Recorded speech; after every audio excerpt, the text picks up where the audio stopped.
É uma coisa que eu venho percebendo sobre mim mesmo e sobre muita coisa. Não que me ensinaram de forma errada, mas não era a forma mais correta de ensinamento.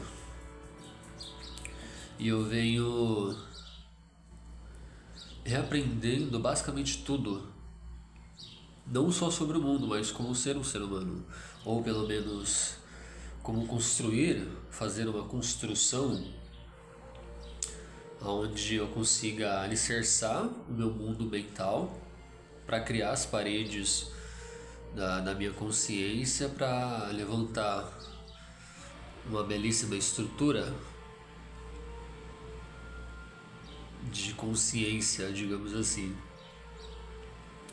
O que eu venho percebendo é que quando a gente acha que está lutando contra uma coisa, principalmente contra o nosso próprio corpo, a nossa carruagem que leva a consciência para todos os cantos onde a gente vá, não é contra o corpo que a gente está lutando. Na verdade, o nosso corpo ele só está tentando nos proteger usando um mapa antigo de rota a ser seguida. E esse mapa antigo nada mais é do que o passado, que ficou de alguma forma gravado no nosso corpo. As emoções que não foram digeridas de forma mais concisa e com o tempo de maturação necessários para a gente entender o que aconteceu, seja lá o que for que tenha acontecido com você, assim como aconteceu comigo, com o falecimento da minha mãe e dentre tantas outras catarses que todos nós passamos de forma singular, mas de alguma forma é universal também, só que cada um sente de formas distintas. Não há como prorrogar consideravelmente em cima da sua dor, daquilo que você passa, que você sente na sua pele. E o trabalho agora não é vencer esse corpo que continua travado no passado, congelado no tempo, mas ensiná-lo com paciência e repetição. E paciência e repetição significa o quê? Que a paciência é você entender que a autopunição não ajudará em nada, só agravará ainda mais o problema. E a repetição é mostrar para o nosso corpo de que o passado já foi. Ele já não existe mais fisicamente no mundo concreto, só na nossa reconstrução, na nossa reedição mental de que aquilo ainda precisa ficar passando em reprise o tempo todo. Porque é engraçado, eu percebo através de mim que a minha mente consciente, analítica e inquietante no ponto de que tá tudo bem, eu sei que já passou, mas o corpo ele ainda reage a estímulos do mundo externo que cria um tipo de identificação, uma sinalização de que ainda há perigo, ainda não estamos seguros o suficiente. E o corpo, quando ele se sente dessa forma, não há consciência, não há entendimento intelectual que faça isso mudar. Se a gente não conseguir trabalhar a raiz do problema. E como que a gente consegue criar um machado mental que faça com que essas raízes sejam cortadas no nosso corpo? Trabalhar as nossas emoções que estão à deriva neste oceano que somos nós, de carne. Talvez o ponto seja que é reensiná-lo e mostrar para ele que ele pode atualizar esse mapa através das repetições. Ou seja, a exposição gradual a alguma coisa que te traga algum tipo de desconforto, mas todo desconforto é temporário. Quando você atravessa essa barreira, essa primeira barreira.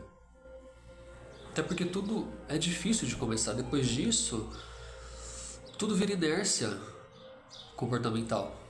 Tudo vira estagnação.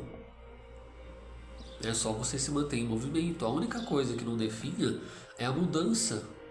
Tudo muda o tempo todo, constantemente. A natureza nos demonstra isso arduamente a todo momento. Se você corta suas unhas, elas crescem de novo. O seu cabelo da mesma forma. tudo à sua volta está crescendo em superabundância, aí a gente fica se questionando do porquê que as coisas acontecem conosco, mas é tudo um estado mental vinculado a um corpo que ainda resiste a um passado remoto, a acontecimentos que não foram digeridos. Eu digo no nosso intestino mental, né? As informações, a gente fica mastigando coisas o tempo todo e não consegue digeri-las, porque não há tempo suficiente para que elas passem por esse processo. É apenas um pulo entre galhos de estímulo, só que vai chegar um momento que esse galho vai quebrar e a gente vai se espatifar no chão. Então, como que a gente pode sair disso? Como eu faço, como eu venho fazendo, que é eu mostrar para o meu corpo através de micro ações e micro decisões diárias de que há conforto nisso que ele tanto enxerga como uma coisa tenebrosa ou temerosa demais, de que o mundo é cruel, de que as pessoas não são confiáveis, mas espera aí, o que isso dita e diz sobre mim? Por que a gente enxerga as coisas como elas são, sendo que de fato é uma representação da nossa própria mente, daquilo que a gente enxerga sobre nós mesmos, no fim das contas? Então, acaba sendo complexo demais chegar numa conclusão definitiva, até porque nada é definitivo, tudo muda constantemente. E é engraçado, o nosso corpo é 70% água. E como a água ela se intua em vibração, tudo que está à nossa volta vibra em ressonância com isso que está no nosso corpo, esse líquido que nos dá a vida. Por isso que eu posso aconselhá-los a vigiarem tudo que vocês fazem, as músicas, os vídeos que veem, as notícias, os livros que leem, as pessoas que estão à sua volta, os ambientes no qual você pisa, tudo isso está influenciando você, não de forma consciente, perceptível, mas de forma inconsciente, subconsciente, onde essas duas entidades vão captando aquilo que está bom.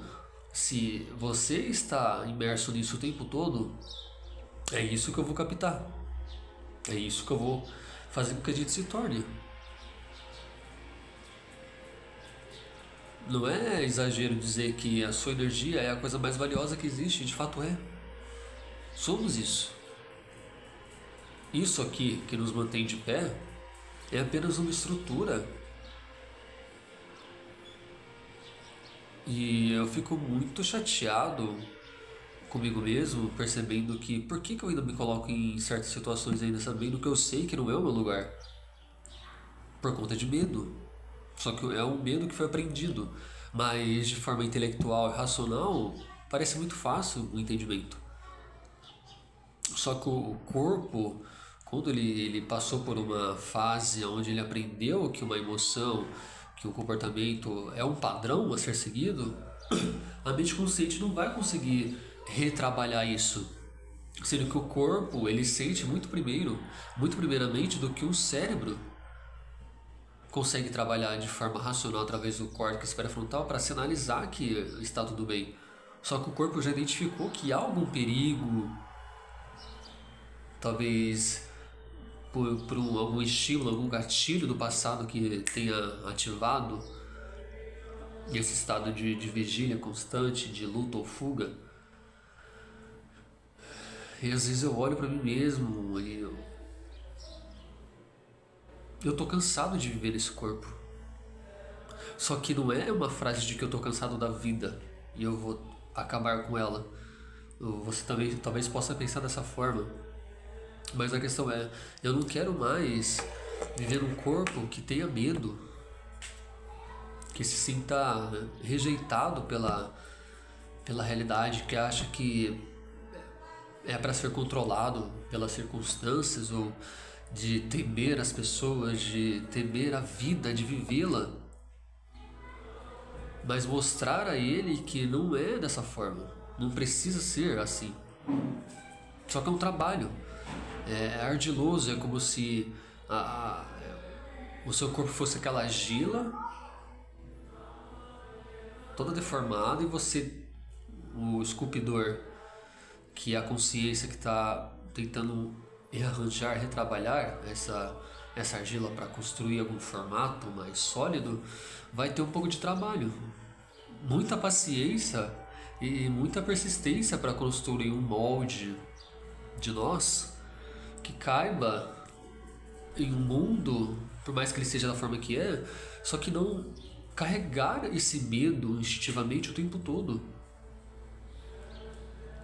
É trabalhar mais o sistema parasimpático e não o simpático, de que o simpático é uma forma tão rígida, ele cria uma camada tão abrupta de medo constante sobre as coisas que a gente acaba perdendo a nossa estima de criar as coisas. Como uma criança que está 100% focada naquilo que ela faz, que é o estado natural nosso. Só que o mundo subjetivamente vai nos tirando isso porque a gente se permite e acha que as coisas são difíceis demais. Só que não é dessa forma. Não viemos pra cá pra ser isso, a não ser algo mais. Então, somos o nosso próprio manifesto sobre como podemos coagir perante a vida e não ser submissos a causa e efeito, mas nos tornarmos a causa e colhermos bons efeitos em relação a isso.